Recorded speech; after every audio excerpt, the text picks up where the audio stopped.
Hey guys, Good evening. how's everyone doing? Good to be here tonight. Just wait for a couple people to start jumping on here. So people start showing up. There, we got a couple showing. Hey guys, who we got there? Jared. Hey, Jared. He's always on. He is always on. You're so committed and faithful. All the way That's from Kenya. awesome. I know, It's man. a long ways away. It is. Early in the morning over there.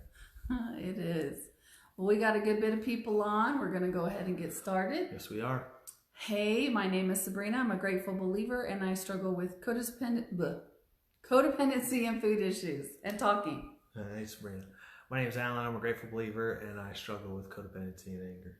Hey, Alan. Hey. So, of course, before we get going, get on to our topic tonight, we're going to talk a little bit, of course, about the summit coming up. So this year, in case you haven't heard, but it's been all over the place, which is awesome. We're doing the summit online. And so you can go to register for that at crsummits.com. Plural, yep. And if you register 5 people, you get the 6 registration for free. It's $49 a person. And if you watched last night, Rodney and Carol shared a lot of the details about what the different talks and stuff are going to be during the summit. And now they're posted on the website as well. Yep. CR Summit's website, right? Yep, they're on the CR Summit's website. It's not on the main page. When you click on it, there's like a link that says Summit Talks. So go there and you'll get like who's teaching it, what the title is, and a good description of what will be taught. Absolutely. So that's really cool. That's some more detail, of course, for these summits that are coming up as well too. So yeah, that's pretty cool. Yeah, keep watching that for that website for updates. That's where you go to register. Let people know, because I saw there were still a lot of people asking last night, where do I register? Go to crsummits.com, and throughout the night, go ahead and put that up there. We have state reps on every single night, and the national team are on here. And so if you do have questions, you can ask it right in the feed, and they'll answer your questions. And we also do go back later and look back at those to see if there's any questions that we missed. So, and then on top of that, there's actually an FAQ section at crsummits.com as well. So if there is a question that you have that hasn't been answered here, go out to CR Summits, look at the FAQs, and you can actually ask a question there as well you have not found the answer. And some of the things are just things that we haven't actually finalized yet. And so some of those answers actually say, look for those details to come. We're going to keep that website updated. So we're so excited. And after last night, actually hearing Rodney and Carol go through all of the different talks, I'm so excited. I can't wait to watch all of them. Just such a great, a lot of varied information, inspiration, teaching. It's for anybody who wants to come. So it's not just for leaders. Absolutely. Anybody and everybody. Yeah. So that's going to be really good. And remember now that it's going to be available for 48 hours after the summit ends. So, it's cheap. You know what the topics are going to be. Yes. You got a long weekend actually to watch them all. Of course, if you have to miss something or whatever, you can always go back. Or if you even see something that you really liked and want to watch it again, you can watch it again as well too. Right. So, lots and lots and lots of good stuff. Let's do it. Yes. So tonight, we're going to talk about taking responsibility for your recovery. So, this heavy topic, right? We're going to say possibly some hard things tonight that maybe you won't necessarily agree with. And that is totally okay. Everyone, learns things differently. They feel things differently. And so we just want to challenge your thinking a little bit about what is your responsibility, what's not your responsibility in your recovery. And as we're talking through things, if you want to challenge our thoughts, please put questions out there. Say things that you have learned, your experience that you've had in your own recovery process, because that's how we all learn together, right? We are not licensed professionals. We're just part of this peer support program.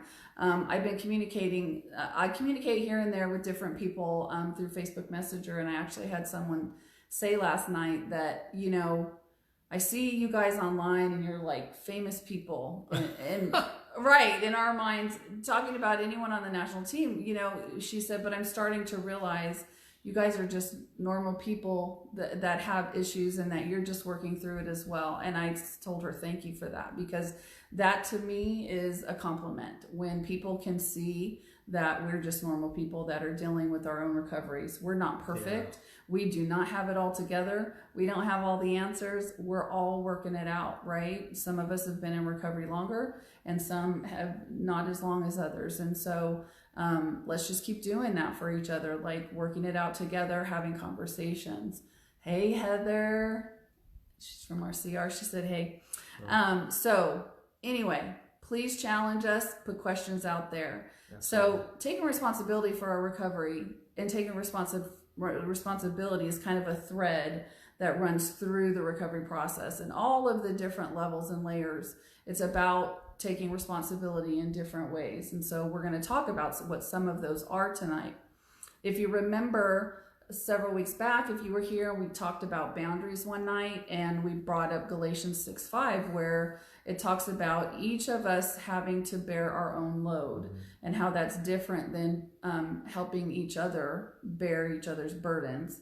And a great way to look at that is that the way that it's been talked about in the boundaries books and in different forums is that our loads are kind of like our backpack, the things that we can carry that are our responsibility to carry, and that the burdens are like big boulders that are too much for us to carry on our own.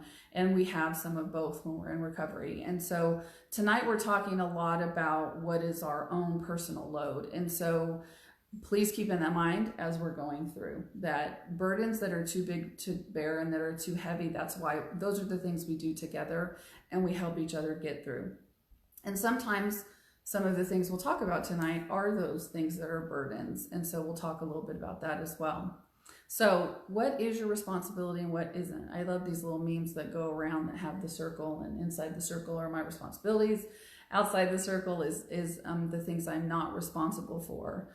So just right up front, right at the beginning of this conversation, one of the things that is not your responsibility is to make sure others are taking care of their responsibility, right? That's being codependent. That's being codependent. Yeah. That's all that is. Now, if I'm someone's sponsor, then yes, I am helping them take responsibility for what they are responsible for, but I'm still not taking responsibility for it. I am helping them through the process that I've been through, helping them along that journey, right? So not responsible for making sure other people take care of their responsibilities. So we're going to talk probably a lot more about what is your responsibility, and that's going to kind of be the bulk of the conversation. So, all right. So of course, you know, in order to work our recoveries well, there are some things that we need to take responsibility for to work through that process of recovery. Of course, without, you know, starting off the bat, once we started recovery, we're in the process, we're going. You know, it's my responsibility to go to large group meetings. It's to go to my step study, get involved in a step study, to go to open share groups. That's my responsibility. You know, I need to take control of that. Somebody can't make me do it, can't do it for me. They shouldn't have to be the one, you know, I mean, my sponsors suggest that I need to go and say that I need to go. And challenge me to go. But at the end of the day, it's still my responsibility to actually physically go. Yes. You know, quiet time with God, you know, again, people can say and everybody can tell me that I need to do it, but that's my responsibility to do it, you know, to do that stuff. And then sometimes, you know, taking our responsibility for removing ourselves from toxic people, toxic relationships, maybe places, you know, obviously if your struggles with alcohol, you have to remove yourself from going to bars or to maybe to restaurants and that have bars and stuff. And some people do and some people don't with that. Right. So, but that's your responsibility to do those things, to decide. Right? And to decide that needs to be done. Another big thing is one of the tools of recovery is journaling. Again, people can suggest it and say to do it, but again, it's my responsibility to do that and to make it a point of doing that. We're talking about with our 12th step and our 8th principle, that our responsibility is to share our recoveries, what's been going on, with other people, so that we can help them along the way.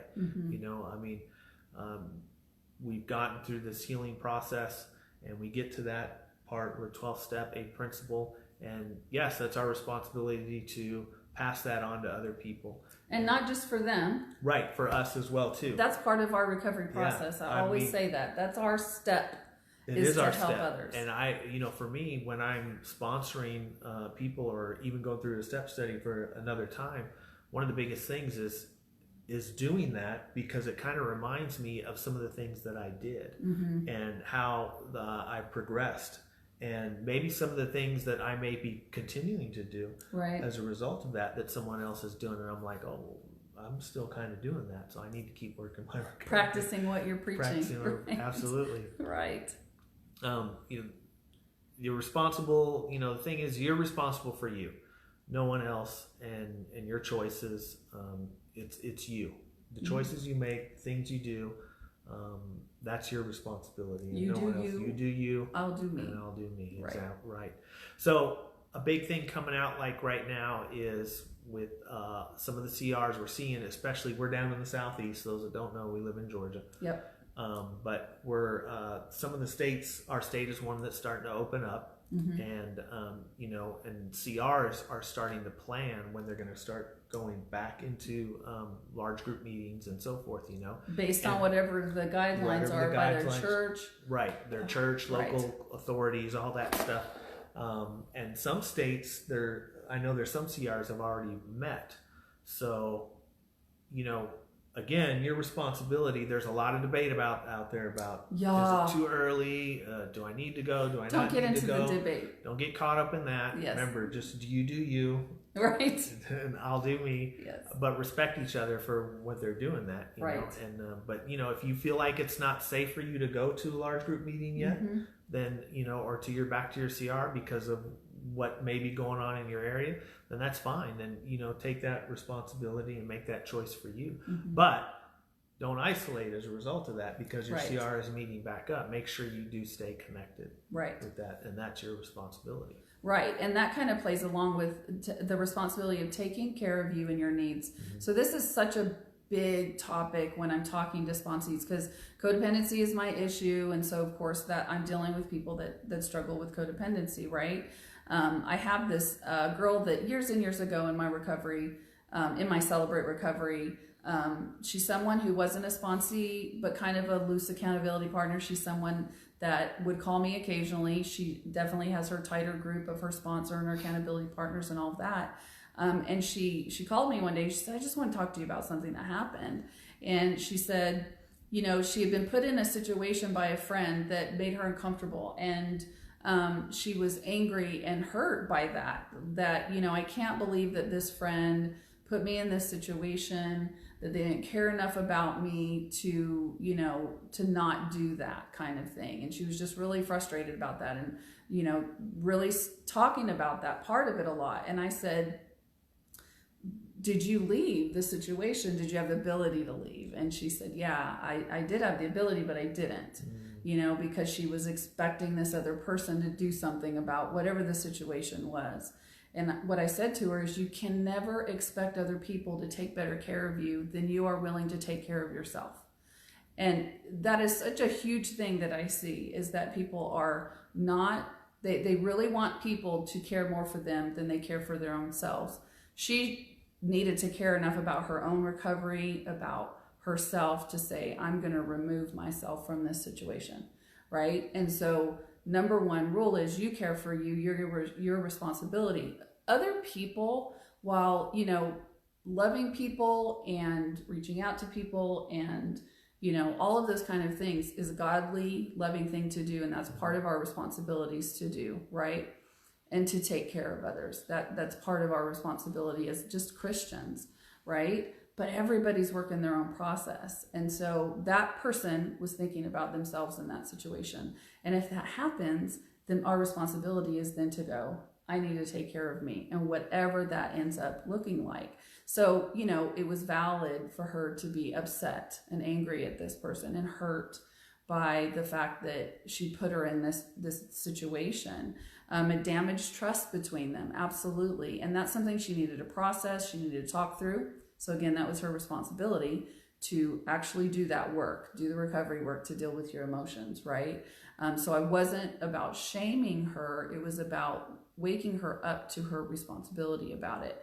And so we can still take responsibility for ourselves and still have those feelings that end up coming up. So we're also responsible for reaching out to others and building our support team, right? Yeah. We talk about this all the time. Reach out, reach out, reach out. It's a topic that's kind of constant. And this is something that gives you power over your own recovery process. Because if we're constantly waiting for others to reach out to us, to give us what we need, we may never get what we need, right? And we don't have a choice in whether or not they reach out to us, or when they reach out to us. You know, it made me think of something too. It's that we didn't really talk about, but it's your responsibility to build your network. Right. You know, to build your accountability team, to build your to get your sponsor. You know, we don't, like, sponsors don't go out advertising, hey, I'm here to sponsor somebody, just come, I'll sponsor you, you know? Or me pick you as a sponsor. Like, right. I need to sponsor you, and you need me to sponsor you. No, it's our responsibility to go build that network and to find our sponsor and stuff. Yeah, people are often asked, do you have lists of people that are available to sponsor? And we do, in our groups, have people say, if you're available to sponsor, raise your hand, but it's still up to the person to go to them and say, hey, would you be willing to sponsor me, or can we start talking about that? Right. Absolutely. And the reason we don't have lists and we don't connect people for sponsor-sponsee relationships is because we have spent a lot of our life, sometimes people that are damaged and who have struggled, we've spent a lot of our life either being fixed by other people or waiting for other people to fix us. And so this gives us the power to take responsibility for what we need. Mm-hmm. So what I see a lot of the time when I'm working with sponsees is this level of victim mentality that will come into this process. And let me just say that oftentimes, in fact, most of the time from what I've seen, victim mentality comes because we've been truly victimized. So we may have been victimized in our life and we've been true victims of other people. And then that leads down a path of beginning to have this mindset and seeing ourselves as a victim in all of our situations. And it's something that's really hard to get out of, especially if abuse has happened. And so, again, it's your responsibility to decide, do I need to go beyond the scope of what's offered here, get professional counseling, you know, that kind of stuff. But what I'll hear them say is, no one calls me. No one reaches out to me, you know, or people don't like me. And so, again, this victim mentality kind of rules the thinking into this stinking thinking place, because it's not very likely that nobody likes you and it likes them. That's a stinking thinking place. And it also takes the responsibility off of them to reach out, which is scary. They're scared to do that. They're scared to trust people, you know, and I get that. That's totally valid and appropriate. But I've also seen sometimes that they use that as a way to sabotage themselves, like as a way to put up a wall. You know, they're like saying, come help me, I want others to help me. Go away, go away, go away. I don't want you to help me because it's too scary. So that victim mentality can really keep you stuck in your issues, where you decide and feel like you have no choices, you have no power over your process, and that's not truth. That's a lie. Mm-hmm. And so taking responsibility in all of these different ways are what begin to empower us and make us realize we have choices in so many of our own situations that affect us personally. So it's also our responsibility to, like Allen said, create that network, and it be like, I grow my network more every time I do a step study, or new people come into open share group, or into our CR, or I do a Bible study. That network has grown and grown. Like, I need a ton of people, because if I rely on one person and expect them to always be there for me when they're working their recovery, they're doing their process, they have a life, they have kids, they have work. And if I'm expecting that of them, I'm going to be disappointed when they're not available for me. And I can't put that on them. So again, it's my responsibility to grow that network bigger and bigger, as big as I can. And, and it's my responsibility, like Allen said, to decide whether or not I'm going to follow certain suggestions by my sponsor. Ultimately, you have to make the choice about what you're going to do. A sponsor is not your boss. They're not, and you have to watch out for codependency in that relationship, but it's ultimately your responsibility even to decide to take suggestions, to be challenged in your thinking, to, look at the things they're saying to you and evaluate them, so that you can make a choice about what you're going to do about it. Yeah. So have you ever asked the question of yourself, why am I the one that has to keep reaching out? Why am I the one that has to keep making phone calls or whatever to anybody? And so here's the answer. It's because you're responsible for you. That's what it is. Same answer, right? The thing is like, if you're the person you're expecting to reach out to, they're dealing with it. Like Sabrena said, they're dealing with their own stuff. They have their life, kids, whatever, family, job, work. They're working their own recovery.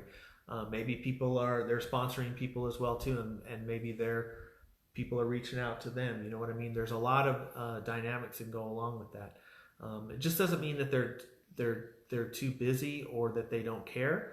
They're just living their life and their recovery. So, if you don't reach out when you need help, no one knows you need help.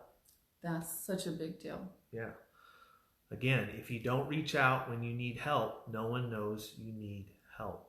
The expectation is that... But they should know.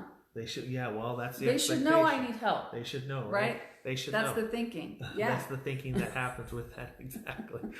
We have this mentality sometimes that, people should be reaching out to me and contacting me to prove that they care about me, or that they're gonna catch me when I'm ready to fall. That phone call is going to come. Right, because someone's reaching out to me constantly, it means they're going to be there when I need them. So they're basically taking the responsibility for when I need help. Yeah, and you're kind of forcing codependency on somebody if you're doing that.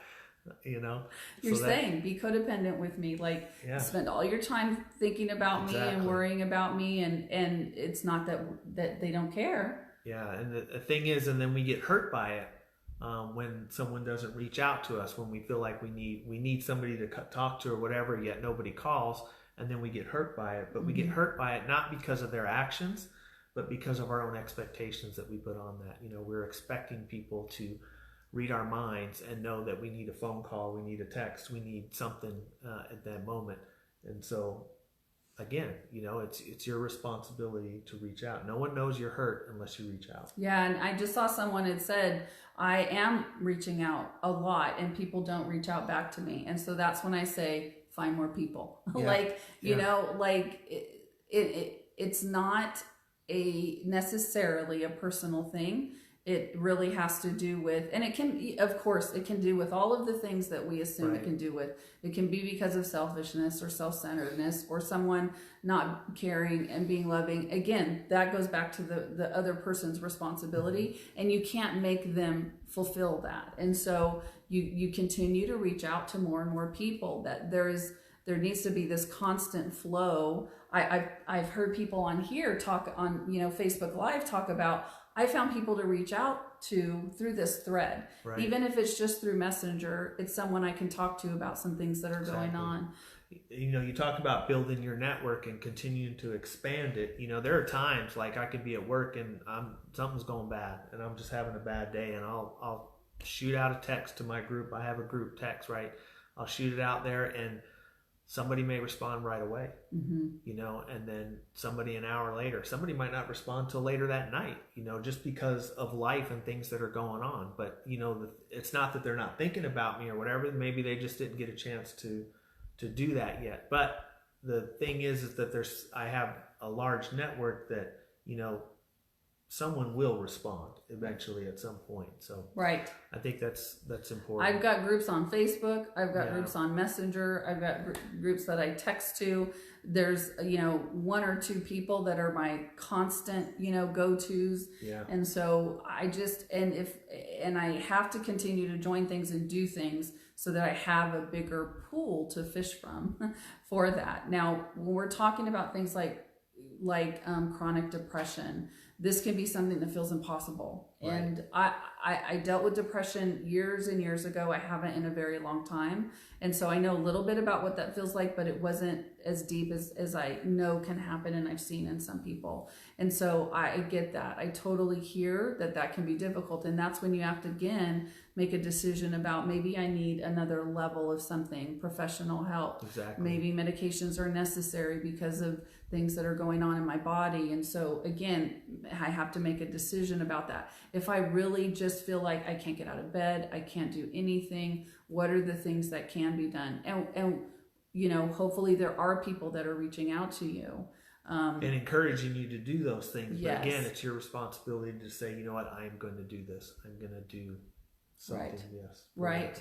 Yeah. In general, we've only got 5 minutes left, I think. 4 minutes. And there's still so much that we wanted to talk about. But one of the things I wanted to touch on that goes along with this is that, for example, with my sponsees, I always let them know at the beginning of our relationship that it's their responsibility to set up meetings with me. I tell them what my expectation is. When I bring on a new sponsee, I want to meet with them at least once a week, minimum. And so not once a month or, these really long stretches. We need to be pretty consistent. And of course, we see each other at CR as well. And I tell them in between that meeting, reach out to me anytime you need to, but like an actual, let's make a date meeting kind of thing needs to happen once a week. And I expect them to be the one to reach out to me because again, that's about taking responsibility for your recovery. What I have found over time, what I've seen kind of happen is that the more that I chase someone down and try to make them do their recovery, make them schedule meetings with me, it doesn't work and it's pointless. And that's more often people who are not willing to take responsibility for their recovery. They're not ready yet. No, they're not ready yet. They're not ready to take that step. And often it mirrors the level of responsibility that they'll take in their recovery process. And so if I make it my job to chase them down, to make sure we're meeting, to make sure they're reaching out to me and they're talking to me, that's just, I'm going to get into a codependent spiral and spin myself and get frustrated and angry. And I just realized, after a certain period of time, I realized that doesn't actually work. And it just, like I said, mirrors their commitment level and what they're willing to take responsibility for overall in their recovery process. So that's something to think about as well. I'm trying to see what we can touch on that in the last couple of minutes that we didn't get to. For me, what it boils down to is how much do I care about myself and my recovery? And if that's low, that's a root issue that needs to be dealt with. Obviously, a deep-rooted belief system that came up in my process in my 4th step a lot is that I don't matter. And so I eventually believed that. And so that's a root issue that I had to deal with in my recovery and dig up and realize that I am worth taking care of myself, not in a selfish way, not it's all about me, but the scripture tells us we have to love our neighbor as ourselves. And so if we don't love ourselves first, how are we going to love our neighbor? Right. How are we going to love our neighbor? Yeah. So we can't pass along anything that we don't know. You know what I mean? Like we can't unless we have recovery and unless we have in us from other people pouring into us, we can't pour into other people. Right. For that to continue. Yeah. Right. It's this process that's constant and goes around. So, in the end, don't wait for people to take care of you. You need to reach out. You need to take care of your own process. You need to invest in your own process. And don't wait for someone to invite you back to CR if you haven't been in a while. But reach out and invite someone to come back themselves. So you take responsibility of the part of being caring towards other reaching out to others if they're not doing that. Without just with a chasing them. nudge, without chasing them, without dragging them, without pulling them. It's just an occasional, hey, I miss you. Hope Right. everything's going okay. Would love to hear from you. We do that a lot in our groups. If we haven't seen somebody in a few weeks, Yeah. We'll ask, has anybody seen or heard from whatever, and someone will say, yeah, well, I did talk to him, or I'll reach out to him tomorrow. I haven't seen him either. I'll have to give him a call tomorrow and see what's going on and stuff. Yeah. But we don't chase people down. We can't do that. Right. You just be dragging them along, and they're just going to hold you back from doing your own recovery because you're spending all of your effort trying to drag them, and so we can't bring can't people do that. kicking and screaming to recovery. Right, they have to be ready for it. Willing. Ready, willing, and able in their own. So absolutely. Well, guys, we're actually out of time. I can't even believe that. It went fast. It went really fast, and there's other things that we could have touched on, but like one of them being that maybe is another night is that the fourth step is about us taking responsibility as well. Yeah. So that might be another night, maybe a little teaser that like the whole point of that entire inventory sheet is column 5. What is my part? What is my responsibility? Yeah. All right. So don't forget to crsummits.com for the summit, online summits this year, July 30 and 31st. Mm-hmm. And then tomorrow night Mac and Mary and Richard Cobb. So Richard Cobb, if you guys don't know, he's the international director. Yes. And, man, I think you're going to hear some good stuff because he is doing some really good stuff. He is. It's crazy. We get emails all the time about who's the next rep in another country, and it's just like he is on fire. So I'm excited to hear from him. Tomorrow night. Yeah. Well, thank you guys again. Thank you. We love you, and we'll see you tomorrow night. All righty. Good night. Bye-bye.